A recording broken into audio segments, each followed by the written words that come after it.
Hello, everyone. Welcome on this fine Sunday, the 24th of April, in the year of grace 2022, to my stream today. Um, Today we're going to be doing something a little, you know, unorthodox. We're going to be reading through a public domain work, um, The Count of Monte Cristo by Alexandre Dumas. Um, It is something that is provided, it's a free ebook that is provided by Project Gutenberg, which is dedicated to taking public domain works and preserving them, and they do a lot of very good work there. So we'll be going through the introductions for that there. So, uh, let's just start, shall we? Okay, on to desktop view. Alright then. So yes, this is whoopsies, the Project Gutenberg thing. What am I doing? I don't even know. Everything is on fire. There we are. Now everything is no longer on fire. Okay, so the Project Gutenberg ebook of The Count of Monte Cristo by Alexandre Dumas Pere. So this ebook is for the use of anyone, anywhere in the United States and most other parts of the world at no cost and with almost no restrictions whatsoever. I double checked that just in case. Uh, and in Australia, I am allowed to do this. You may copy it, give it away, or reuse it under the terms of the Project Gutenberg license included with this ebook or online at www.gutenberg.org. If you are not located in the United States, you will have to check the laws of the country where you're located before using this ebook. We have pretty much all the same rights as everyone from the US. So, and special thanks to the Anonymous Project Gutenberg volunteers and Dan Mueller and David Widger who digitized this book for us. So, this is The Count of Monte Cristo by Alexandre Dumas. So, wonderfully old page. I'm so glad that they um, put up this title page because it just gives you that sense of opening a book, opening an old book. Think of all the smells that come through, that wash through you when you smell that sort of thing. And I realized that I should stop Pretzel Rocks so that it doesn't keep going in the chat there. Okay, cool. Alright, gonna skip that first one because that's a bit of a spoiler. My name is Edmond Dantes. This is the stage name that I wish to adopt because I feel that I'm inspired by the life of Edmond Dantes. So, let's skip through the chapters. Volume 1, Chapter 1, Marseille, The Arrival. On the 24th of February, 1815, the lookout at Notre Dame de la Garde signaled the three-master, the the Pharaon, the Pharaon from Smyrna, Trieste, and Naples. As usual, the pilot put off immediately, and rounding the uh, Chateau d'If. I realize I'm not going to say this stuff perfectly the first time, so bear with me as I learn my speaking tone and my storytelling tone. Anyway, let's start this sentence again. As usual, a pilot put off immediately, and rounding the Chateau d'If, got on board the vessel between Cape Marigot, Moggio, and Rion Island. Immediately, and according to custom, the ramparts of Fort St. John were covered with spectators. It is always an event at Marseille for a ship to come into port, especially when this ship, like the Pharaon, has been built, rigged, and laden at the old Fosse docks, and belongs to an owner of the city. The ship drew on, and had safely passed the strait, which some volcanic shock has made between the Calasarian, Calasarane and Jaros Islands, had doubled Pomègue, and approached the harbour under topsails, jib, and spanker, but so slowly and sedately that the idlers, with that instinct that is the forerunner of evil, asked one another what misfortune could have happened on board. However, those experienced in navigation, whoops, come on, page down to where I need. There we are. Page down to where I need. Technical difficulties. There we are. Uh, but so slowly and sedately that the idlers, with the instinct that is the forerunner of evil, asked one another what misfortune could have happened on board. However, those experienced in navigation saw plainly that if any accident had occurred, it was not to the vessel herself, for she bore down with all the evidence of being skilfully handled, the anchor a cockbill, the jib boom guys already eased off, and standing by the side of the pilot, who was steering the Pharaon towards the narrow entrance of the inner port, was a young man, who with activity and vigilant eye watched every motion of the ship, and repeated every direction of the pilot.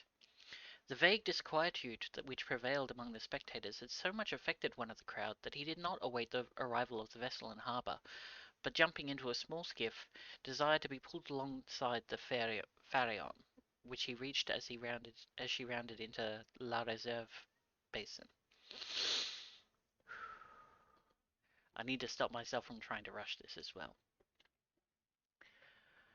When the young man on board saw this person approach, he left his station by the pilot, and, hat in hand, leaned over the ship's bulwarks.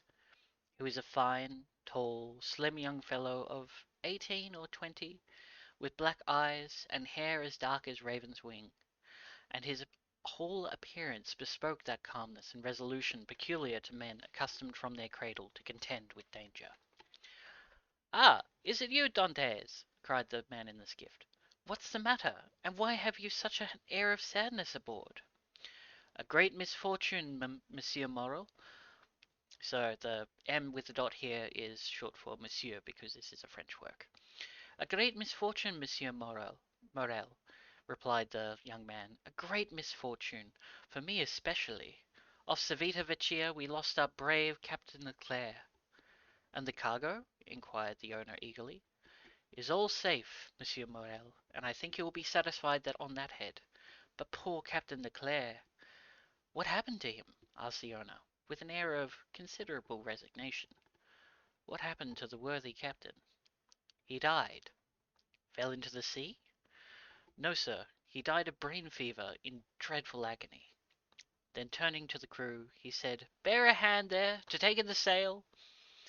All hands obeyed, and at once the 8 or 10 seamen who composed the crew sprang to their respective stations at the spanker brails and outhaul, topsail sheets and halyards, the jib downhaul, the topsail clewlines and buntlines.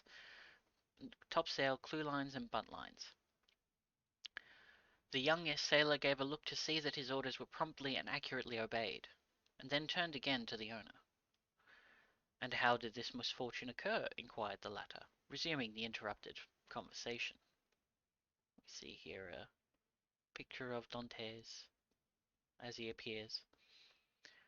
"Alas, sir, in the most unexpected manner. After a long talk with the harbour master, Captain Leclerc left Naples greatly disturbed in mind. In 24 hours he was attacked by a fever, and died 3 days afterwards. We performed the usual burial service, and he is at rest, sewn up in his hammock with a 36-pound shot at his head and his heels, off El Giglio Island.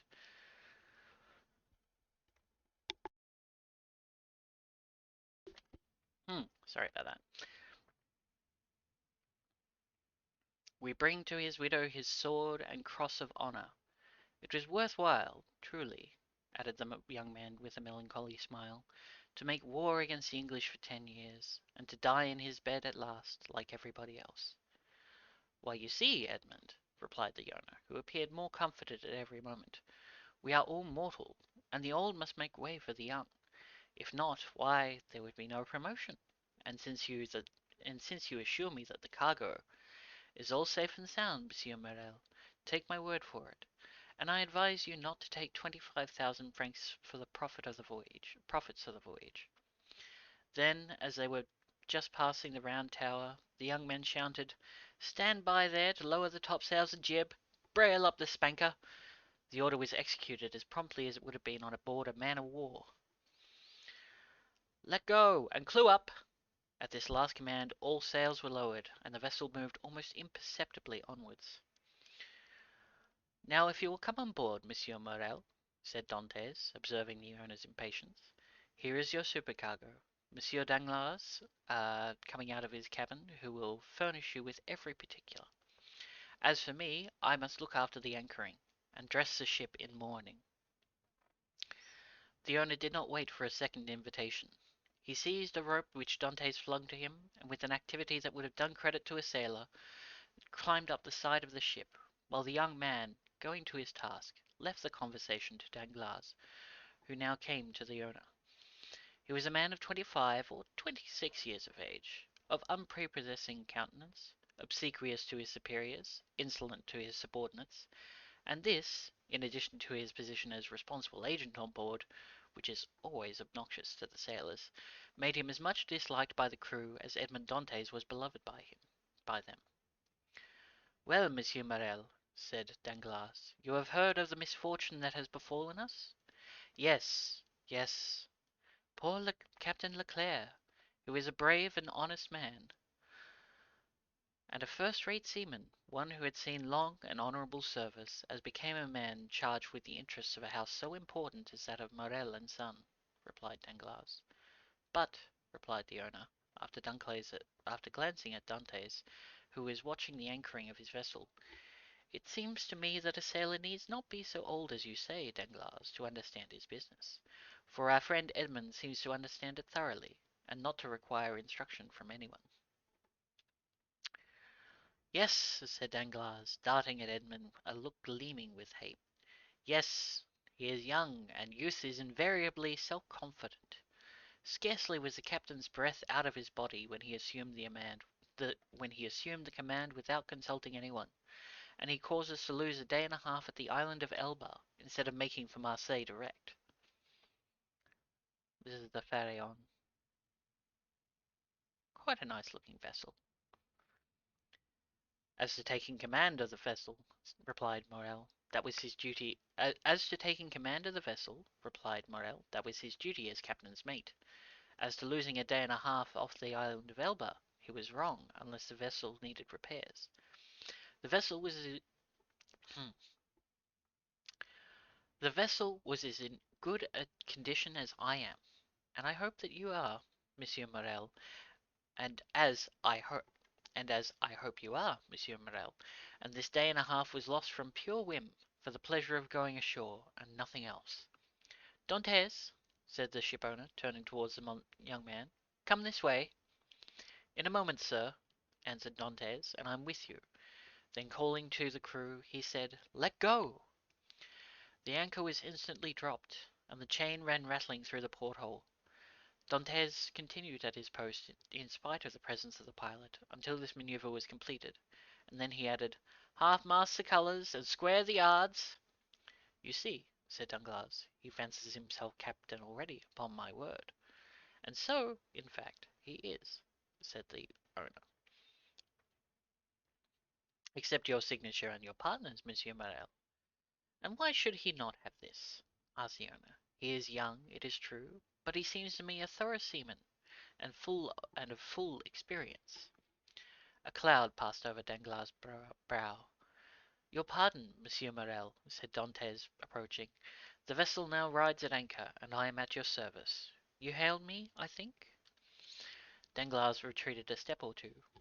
"I wish to inquire why you stopped at the island of Elba." "I do not know, sir. It was to fulfill the last instructions of Captain Leclerc, who, when dying, gave me a packet for Marshal Bertrand."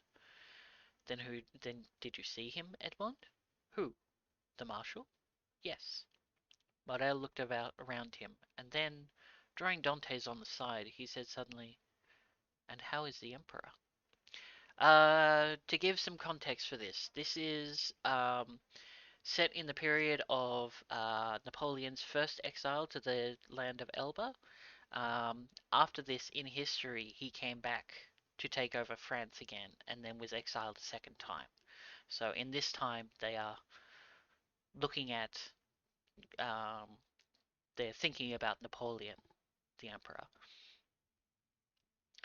"Very well, as far as I could judge from the sight of him." "You saw the Emperor, then?" "He entered the marshal's apartment while I was there." "And you spoke to him?" "Why, it was he who spoke to me, sir," said Dantès with a smile. "And what did he say to you?" Asked me questions about the vessel, the time she left Marseille, the course she had taken, and what was her cargo. Whoops. Nope.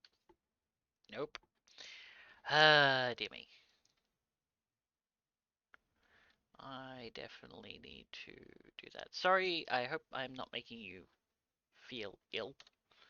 I probably should have just used the scroll wheel for that one.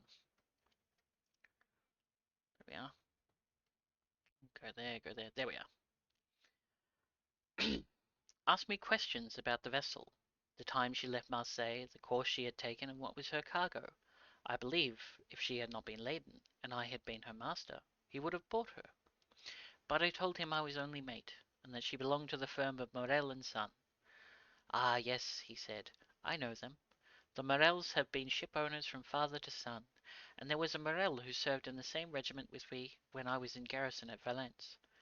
Pardieu! And that is true, cried the owner, greatly delighted. That was Polycard Morel, my uncle, who was afterwards a captain. Dantès, you must tell my uncle that the Emperor remembered him, and you will see it will bring tears into the old soldier's eyes. Come, come, continued he, patting Edmund's shoulder kindly. You did very right, Dantès, to follow Captain Leclerc's instructions, and touch at Elba, although if it were known that you had conveyed a packet to the Marshal, and had conversed with the Emperor, it might bring you trouble. So, you can see Edmund Dantès on the hold up, on this side here, just, speaking with Monsieur Morel, with Danglars in the background here. How could that bring me trouble, sir? Asked Dantès, for I did not even know of what I was the bearer, and the Emperor merely made such inquiries as he would of the first comer. But pardon me, here are the health officers and the customs inspectors coming alongside. And the young man went to the gangway. As he departed, Danglars approached and said, well, it appears that he has given you satisfactory reasons for his landing at Porto Ferrajo. Porto Ferrajo. Ferrajo? I'm going to say Ferrajo until somebody corrects me on my pronunciation. Yes, most satisfactory, my dear Danglars. Well, so much the better, said the supercargo, for it is not pleasant to think that a comrade has not done his duty. Dantès has done this, replied the owner, and that is not saying much. It was Captain Leclerc who gave orders for this delay. Talking of Captain Leclerc, has not Dantès given you a letter from him? To me? No. Was there one? I believe that, besides the packet, Captain Leclerc confided a letter to his care. Of what packet are you speaking, Danglars? Why, that which Dantès left at Porto Ferrajo. And how do you know he had a packet to leave at Porto Ferrajo? Danglars turned very red. I was passing close to the door of the captain's cabin, which was half open, and I saw him give the packet and letters to Danglars. He did not speak to me of it, replied the shipowner, but if there be any letter, he will give it to me. He did not speak it. Yep. Danglars reflected for a moment. Then, Monsieur Morel, I beg of you, said he, not to say a word to Dantès on the subject. I may have been mistaken. At this moment the young man returned. Danglars withdrew. Well, my dear Dantès, are you now free? inquired the owner. Yes, sir. You have not been long detained. No, I gave the Customs House officers a copy of our bill of lading, and as to the other papers, they sent a man off with a pilot, to whom I gave them. Then you have nothing more to do here? No, everything is all right now. Then you can come and dine with me. I really must ask you to excuse me, Monsieur Morel. My first visit is due to my father, though I am not the less grateful for the honor you have done me. Right, Dantès, right.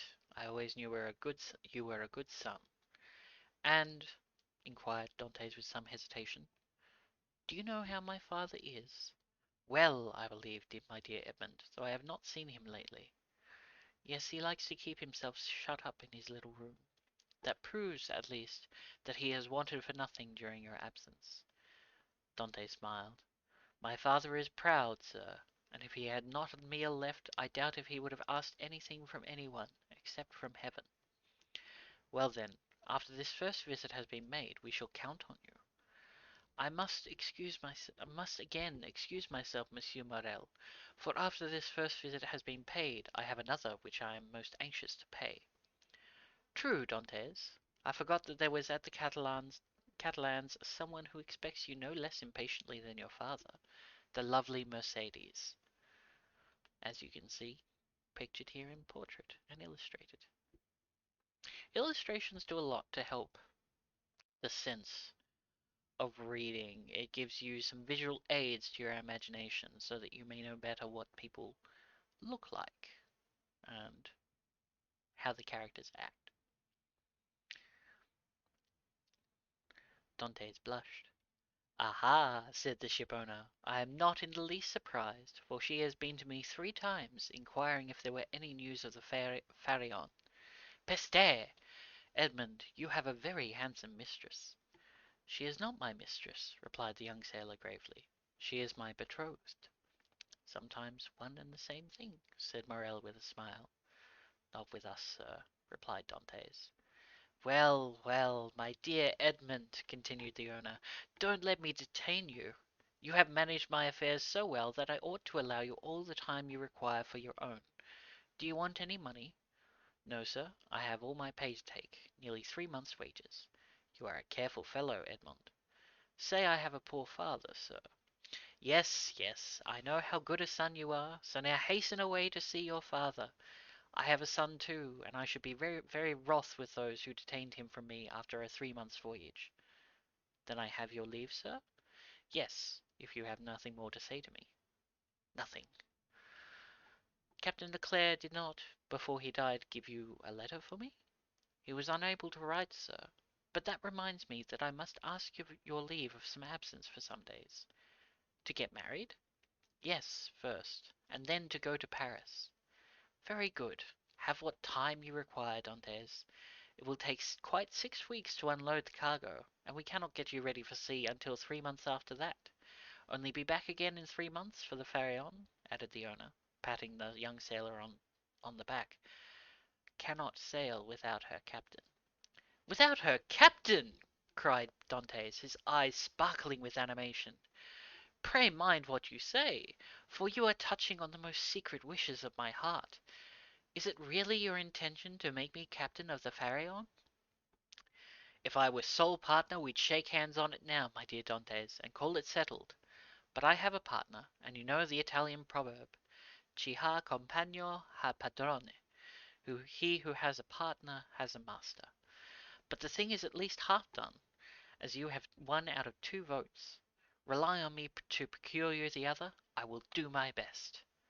"Ah, Monsieur Morel!" exclaimed the young seaman, with tears in his eyes, and grasping the owner's hand. "Monsieur Morel, I thank you in the name of my father and of Mercedes." "That's all right, Edmund. There's a providence that watches over the deserving. Go to your father. Go and see Mercedes, and afterwards come to me.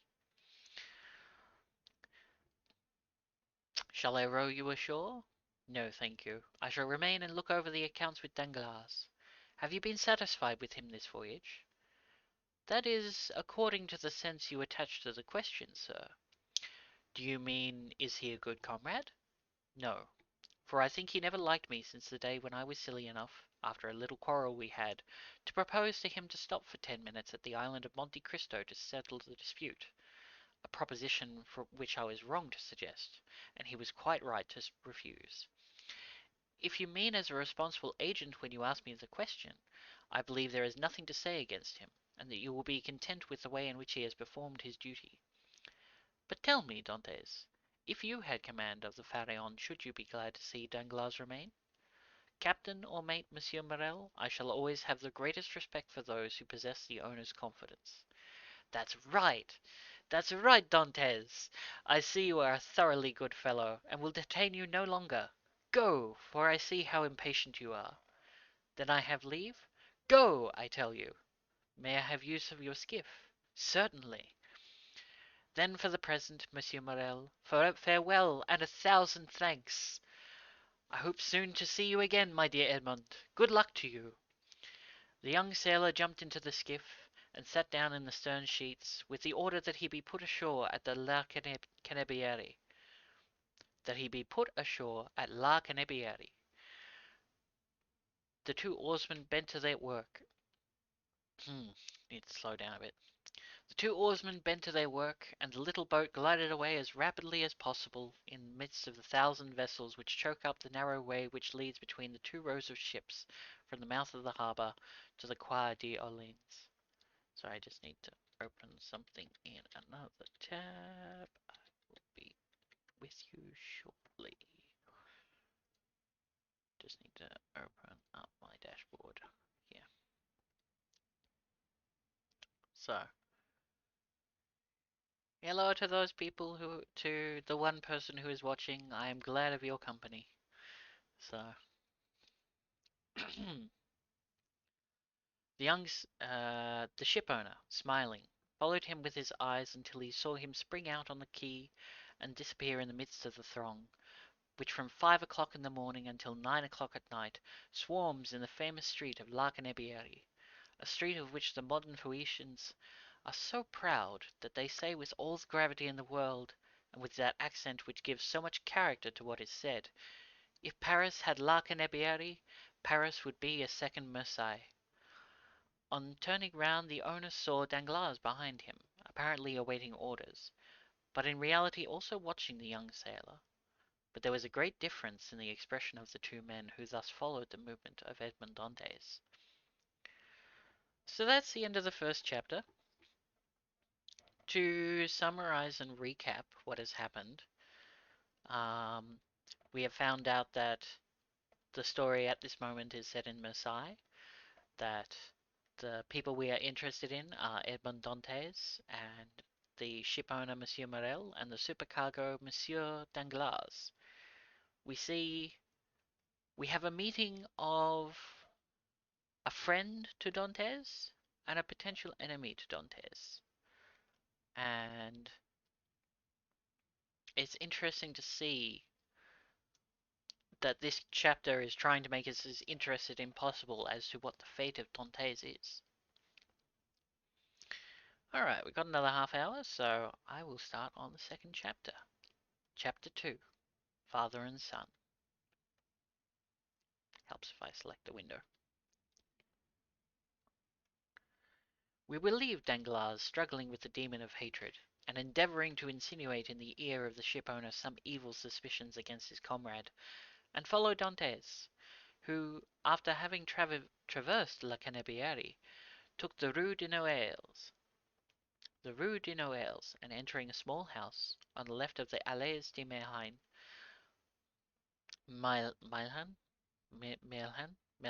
Allées de Melhan, rapidly ascended 4 flights of a dark staircase, holding the baluster with one hand, while with the other he repressed the beatings of his heart, and paused before a half-open door, from which he could see the whole of a small room. This room was occupied by Dantès' father. The apostrophe at the other end of the S just means there's another S after it. The news of the arrival of the Pharaon had not yet reached the old man, who, mounted on a chair, was amusing himself by training with trembling hand the nasturtiums and sprays of clematis that clambered over the trellis at his window. Suddenly he felt an arm thrown around his body, and a well-known voice behind him exclaimed, "Father! Dear father!" The old man uttered a cry and turned round. Then, seeing his son, he fell into his arms, pale and trembling. "What ails you, my dearest father? Are you ill?" inquired the young man, much alarmed.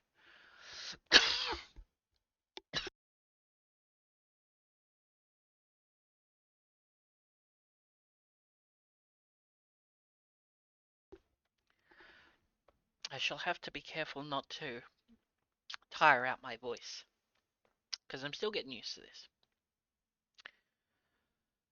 Where were we? Alright. "What ails you, my dearest father? Are you ill?" inquired the young man, much alarmed. "No, no, my dear Edmund. My boy! My son! No! But I did not expect you, and joy, the surprise of seeing you so suddenly. I feel as if I was going to die. Come, come, cheer up, my dear father. 'Tis I, really I. They say joy never hurts, and so I came to you without any warning. Come now, do smile, instead of looking at me so solemnly. Here I am, back again, and we are going to be happy. Yes, yes, my boy, so we will, so we will, replied the old man. But how shall we be happy? Shall you never leave me again? Come, tell me all of the good fortune that has befallen you. God forgive me, said the young man, for rejoicing at happiness derived from the misery of others. But, heaven knows, I did not seek this good fortune. It has happened, and I really cannot pretend to lament it. The good Captain Leclerc is dead, father, and it is probable that, with the aid of Monsieur Morel, I shall have his place. Do you understand, father? Only imagine me, a captain at 20, with 100 louis pay, and a share in the profits. Is this not more than a poor sailor like me could have hoped for? Yes, my dear boy, replied the old man, it is very fortunate. Well then, with the first money I touch, I mean you to have a small house, with a garden in which to plant clematis, nasturtiums, and honeysuckle. But what ails you, father? Are you not well? 'Tis nothing, nothing. It will soon pass away. And as he said so, the old man's strength failed him, and he fell backwards. Come, come, said the young man, a glass of wine, father, will revive you. Where do you keep your wine? No, no, thanks. You need not look for it. I do not want it, said the old man. Yes, yes, father. Tell me where it is. And he opened 2 or 3 cupboards. It is no use, said the old man. There is no wine. What? No wine? Said Dantès, turning pale and looking alternately at the hollow cheeks of the old man and the empty cupboards. What? No wine? Have you wanted money, father? I want nothing now that I have you, said the old man. Yet, stammered Dantès, wiping the perspiration from his brow, yet I gave you 200 francs when I left, 3 months ago. Yes, yes, Edmund, that is true. But you forgot at that time a little debt to our neighbor, Caderousse. He reminded me of it, telling me that if I did not pay for you, he would be paid by Monsieur Morel, and so you see, lest he might do you an injury, well, why, I paid him. But, cried Dantès, it was 140 francs I owed Caderousse. Yes, stammered the old man. And you paid him out of the 200 francs I left you? The old man nodded. So that you had lived on 3 months, for 3 months, on 60 francs, muttered Edmund. Sorry if he muttered it. So that you have lived for 3 months on 60 francs, muttered Edmund. You know how little I require, said the old man. Heaven pardon me, cried Edmund, falling on his knees before his father. What are you doing? You have wounded me to the heart. Never mind it, for I see you once more, said the old man, and now it's all over. Everything is all right again. This is the elder Dantès and the younger. Yes, here I am, said the young man, and with a promising future and a little money. Here, father, here, he said. Take this, take it, and send for something immediately. And he emptied his pockets on the table, the contents consisting of a dozen gold pieces, 5 or 6 franc pieces, and some smaller coin. The countenance of old Dantès brightened. Whom does this belong to? He inquired. To me! To you! To us! Take it, buy some provisions, be happy, and tomorrow we shall have more. Gently, gently, said the old man, with a smile, and by your leave I will use your purse moderately, for they would say, if they saw me buying too many things at a time, that I had been obliged to await your return, in order to be able to purchase them. Do as you please, but first of all, pray have a servant, father. I will not have you left alone so long. I have some smuggled coffee and most capital tobacco in a small chest in the hold, which you shall have tomorrow. But hush! Here comes somebody. 'Tis Caderousse, who has heard of your arrival, and no doubt comes to congratulate you on your fortunate return. Ah, lips that say one thing, while the heart thinks another, murmured Edmund. But never mind. He is a neighbor who has done us a service on a time, so he's welcome. Where were we up to? There we are. As Edmund paused, the black and bearded head of Caderousse appeared at the door. He was a man of 25 or 26, and held a piece of cloth which, being a tailor, he was about to make into a coat lining. "What, is it you, Edmund, back again?"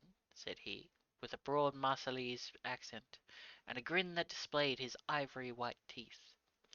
"Yes, as you see, neighbor Caderousse, and ready to be agreeable to you in any and every way," replied Dantès, but ill concealing his coldness under this cloak of civility.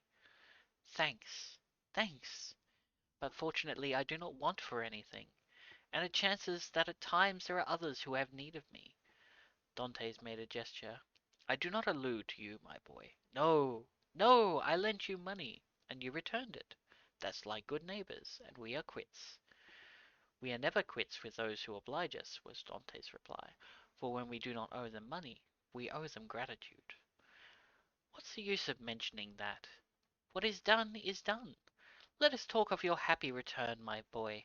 I had gone on the quay to match a piece of mulberry cloth, when I met friend Danglars." "You at Marseilles?" "Yes," says he. "I thought you were at Smyrna." "I was, but am now back again." "And where is the dear boy, our little Edmund?" "Why, with his father, no doubt," replied Danglars. "And so I came," added Caderousse, "as fast as I could, to have the pleasure of shaking hands with a friend." This is what Caderousse looks like. Looks oddly smudged. Gives it a very nice effect. "Worthy Caderousse," said the old man, "he is so much attached to us." "Yes, to be sure I am. I love and esteem you, because honest folks are so rare. But it seems you have come back rich, my boy," continued the tailor, looking askance at the handful of gold and silver which Dantès had thrown on the table. The young man remarked the greedy glance which shone in the dark eyes of his neighbor. "Eh," he said negligently, "this money is not mine. I was expressing to my father my fears that he had wanted many things in my absence, and to convince me he emptied his purse on the table. Come, father," added Dantès, "put this money back in your box, unless neighbor Caderousse wants anything, and in that case it is his, at his service." "No, my boy, no," said Caderousse. "I am not in any want, thank God. My living is suited to my means. Keep your money. Keep it, I say. One never has too much, but, at the same time, my boy, I am as much obliged by your offer as if I took advantage of it." "It was offered with good will," said Dantès. "No doubt, my boy, no doubt. Well, you stand well with Monsieur Morrel, I hear. You insinuating dog, you!" "Monsieur Morrel has always been exceedingly kind to me," replied Dantès. "Then you were wrong to refuse to dine with him." "What! Did you refuse to dine with him?" said old Dantès. "And did he invite you to dine?" "Yes, my dear father," replied Edmund, smiling at his father's astonishment at the excessive honor paid to his son. "And why did you refuse, my son?" inquired the old man. "That I might the sooner see you again, my dear father," replied the young man. "I was most anxious to see you." "But it must have vexed Monsieur Morrel, good, worthy man," said Caderousse. "And when you are looking forward to be captain, it was wrong to annoy the owner." "But I explained to him the cause of my refusal," replied Dantès, "and I hope he fully understood it." "Yes, but to be captain one must do a little flattery to one's patrons." "I hope to be captain without that," said Dantès. "So much the better, so much the better. Nothing will give greater pleasure to all your old friends, and I know one down there behind the St. Nicholas citadel who will not be sorry to hear it." "Mercédès?" said the old man. "Yes, my dear father, and with your permission, now I have seen you, and know you are well and have all you require, I will ask your consent to go and pay a visit to the Catalans." "Go, my dear boy," said old Dantès, "and heaven bless you in your wife, as it has blessed me in my son." His wife! said Caderousse. Why, how fast you go on, Father Dantès! She is not his wife yet, as it seems to me.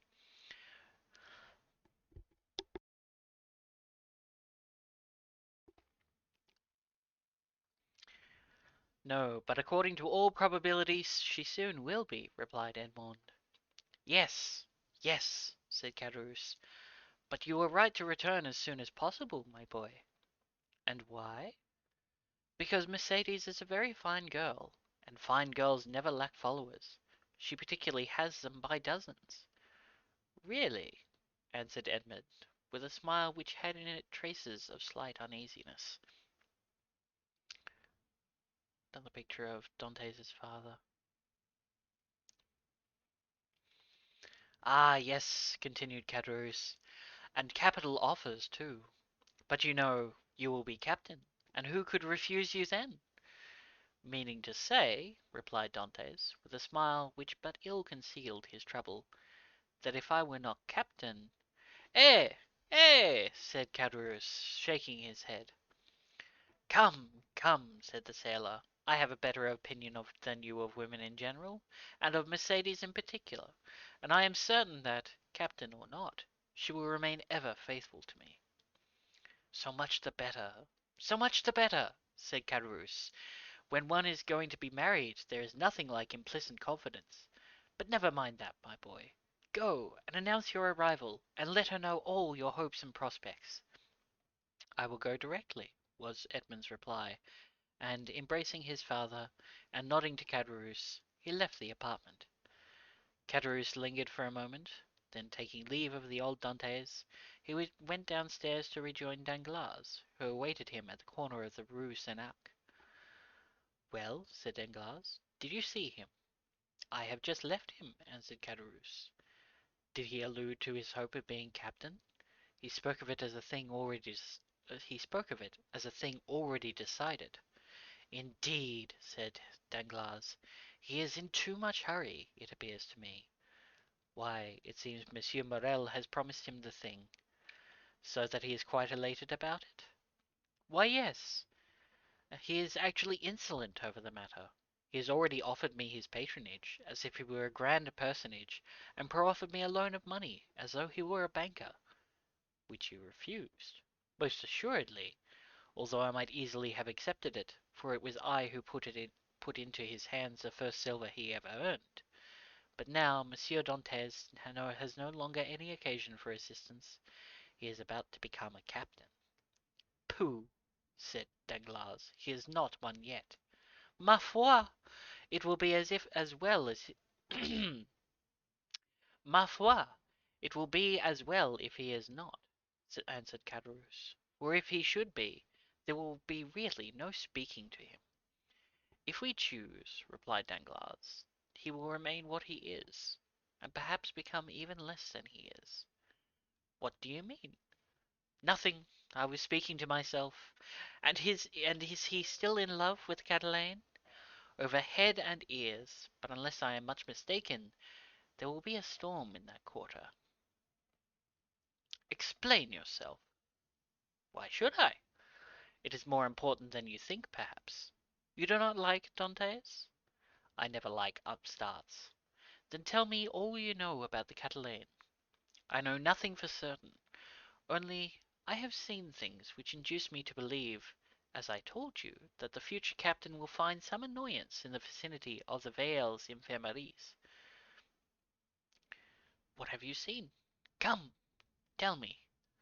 "Well, every time I have seen Mercédès come into the city, she has been accompanied by a tall, strapping, black-eyed Catalan, with a red complexion, brown skin, and fierce air, whom she calls cousin." "Really? And you think this cousin pays her attentions?" "I only suppose so. What else can a strapping chap of 21 mean with a fine wench of 17?" "And you say that Dantès has gone to the Catalans?" "He went before I came down." "Let us go the same way. We will stop at La Réserve, and we can drink a glass of La Malgue whilst we wait for news."